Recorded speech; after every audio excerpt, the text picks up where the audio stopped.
Hello guys, welcome to economic classes. आज का हमारा टॉपिक है अल्प विकसित अर्थव्यवस्था, अंडर डेवलप्ड इकोनॉमी। इसके मेन पॉइंट्स है मीनिंग, डेफिनेशंस, कैरेक्टरिस्टिक्स। तो सबसे पहले हम इसका अर्थ देख लेते हैं। मीनिंग क्या है किसे कहते हैं, ये अर्थव्यवस्थाएं कौन सी होती हैं। विकासशील देश शब्द का प्रयोग किसी ऐसे देश के लिए किया जाता है जहां भौतिक सुखों का स्तर बहुत निम्न होता है, यानी कि वो देश, जिन देशों के पास अपनी मूलभूत जो आवश्यकताएं हैं, रोटी, कपड़ा और आवास, उन सुविधाओं से भी वो लोग वंचित रहते हैं। वहाँ के लोगों को न तो भरपेट भोजन नहीं मिलता है और न रहने के लिए आवास की व्यवस्था उनके लिए होती है। तो ये अल्प विकसित अर्थव्यवस्था है, जो विकासशील देश हैं, वहाँ की सबसे बड़ी विशेषता यह है कि वहाँ पर जनसंख्या बहुत तेजी से बढ़ती है।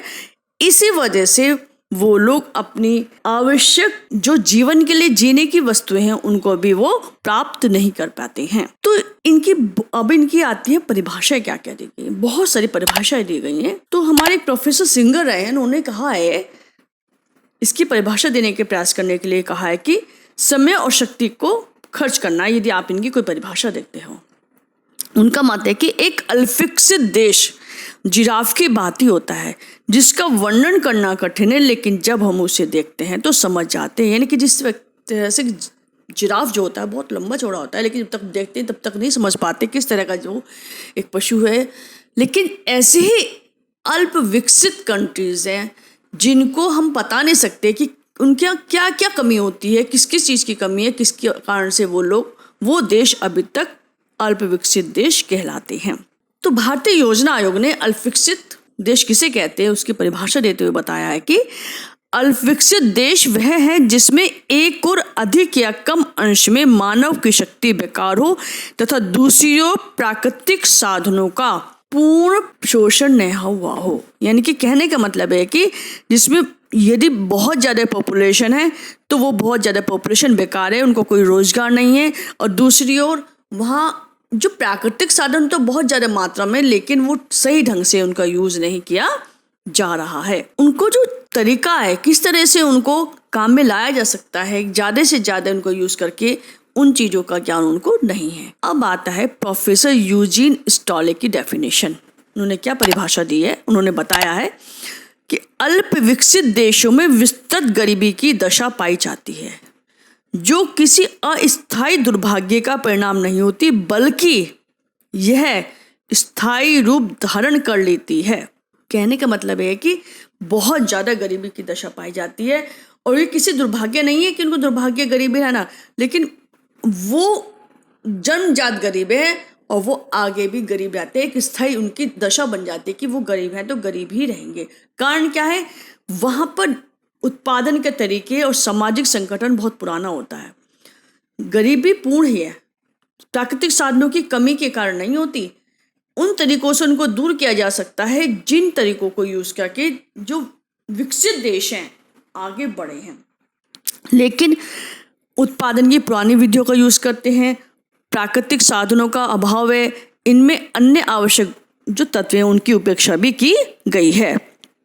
अब आता है हमारा कि अल्प विकसित जो देश हैं उनकी क्या क्या विशेषताएं हैं, किस कारण से वो अभी तक विकास नहीं कर पाए हैं या विकास कर रहे हैं, तो क्यों धीमी गति से वो विकास कर रहे हैं।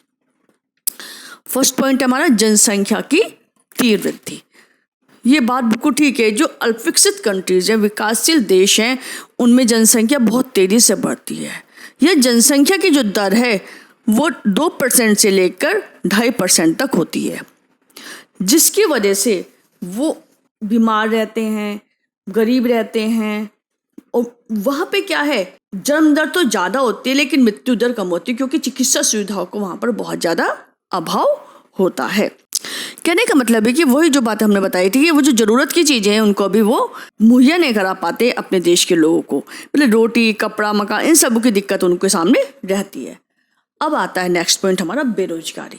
ये तो है, जब देश में ज़्यादा जनसंख्या होगी और उत्पादन की तकनीकों का पुराना यूज़ किया जाएगा और उसमें उत्पादन की जो पुरानी टेक्नोलॉजी उन्हीं को यूज़ किया जाएगा, तो उस पर जनसंख्या का अधिक दबाव पड़ेगा, औद्योगिक पिछड़ापन रहेगा। जमीन पर। पूंजी निर्माण की नीची दर, क्योंकि वहां लोगों के पास इनकम ही नहीं है तो कहां से वो सेविंग करेंगे और कहां से पूंजी की प्राप्ति उस कंट्री को होगी। या तो वे बेरोजगार होते हैं या उन्हें थोड़ा बहुत रोजगार मिल जाता है। नेक्स्ट आता है हमारा कृषि प्रधान अर्थव्यवस्था। ये तो बिल्कुल ठीक है कि जो भी अल्प विकसित कंट्रीज हैं उनका सबसे मेन पॉइंट है कि वो अभी तक ज़्यादा से ज़्यादा वहाँ की पॉपुलेशन कृषि पर निर्भर करती है। हमारी कंट्री में भी 65% लोग खेतों पे काम करते हैं। वो दिखाई तो देते हैं काम करते हुए, लेकिन उनके काम करने से कोई भी जीविका का उपार्जन नहीं होता है। कार्यशील जो जनसंख्या होती है वो बहुत कम होती है, और जो उस पर छिपी हुई बेरोजगारी के तहत जो काम करते हैं, मतलब जो दिखाई तो देते हैं काम करते हैं लेकिन उनके काम करने से कोई भी उनको इनकम की प्राप्ति नहीं होती, ऐसी चीज़ों को हम बेरोजगारी कहते हैं। और यही कारण है कि हमारे यहाँ आज तक कृषि में भी पुरानी ही तकनीकों का यूज़ किया जा रहा है। इन देशों में इसी वजह से कृषि की उत्पादकता कम होती है। नेक्स्ट आता है हमारा निम्न प्रति व्यक्ति आय का स्तर। ये तो बात है ही कि जब हमारे यहाँ लोगों के पास रोजगार ही नहीं होगा तो उनको कहाँ से इनकम होगा, कहाँ से उनकी आय होगी। पर कैपिटा इनकम बहुत कम होती है इन कंट्रीज में।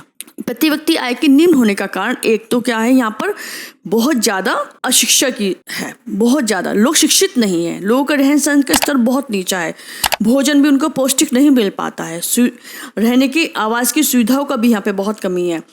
तो कहा जाता है कि जो अल्पविकसित जो देश का जो निवासी है वो गरीबी में तो जन्म लेता है, गरीबी में पलता है और गरीबी में ही मर जाता है। एक प्रोफेसर हुए हैं केरेनक्रॉस, उन्होंने कहा है कि अल्पविकसित देश विश्व की अर्थव्यवस्था की गंदी बस्तियां होती हैं। नेक्स्ट पॉइंट है हमारा औद्योगिक पिछड़ापन। जो अल्पविकसित देश होते हैं वो कृषि प्रधान देश तो होते ही हैं, और साथ में ही वहाँ औद्योगिक दृष्टि से वो देश पिछड़े हुए भी होते हैं। इन देशों में उद्योग का विकास तो होता है लेकिन वो बहुत धीमी गति से विकास होता है, क्योंकि वहाँ पूंजीगत साधनों का अभाव होता है। नेक्स्ट पॉइंट हमारा आय के वितरण की विषमता, यानी कि अमीरी और गरीबी, इनके बीच बहुत लंबी खाई होती है, बहुत ज़्यादा डिफरेंस होता है इनमें।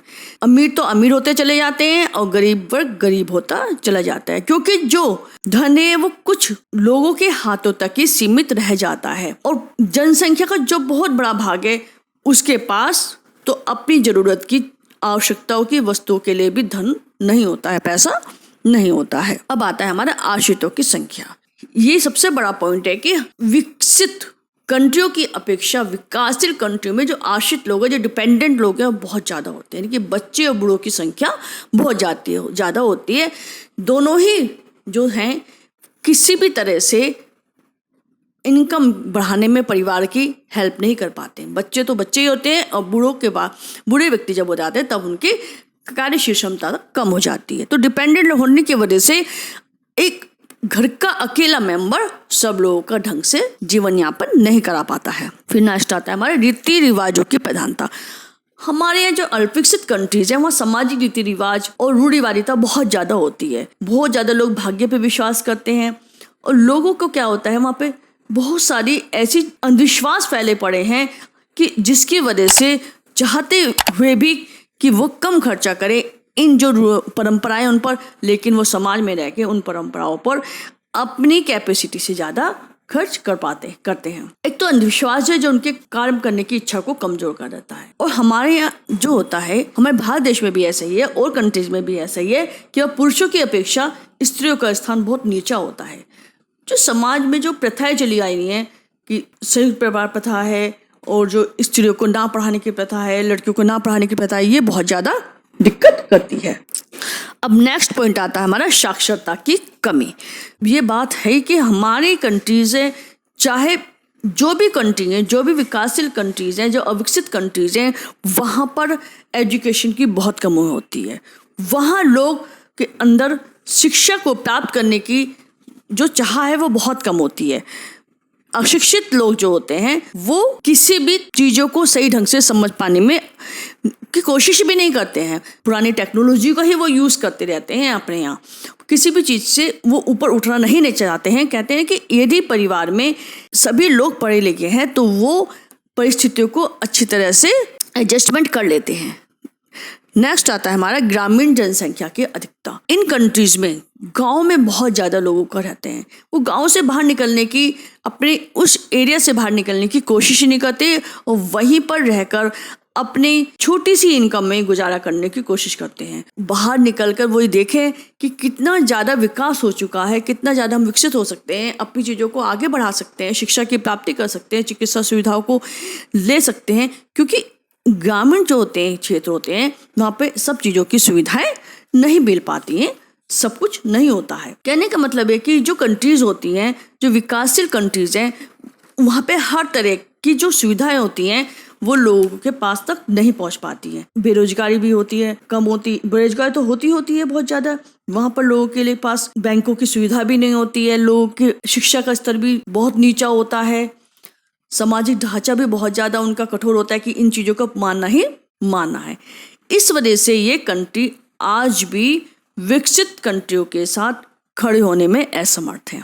इसी के साथ हमारा ये टॉपिक यहीं पर कंप्लीट होता है।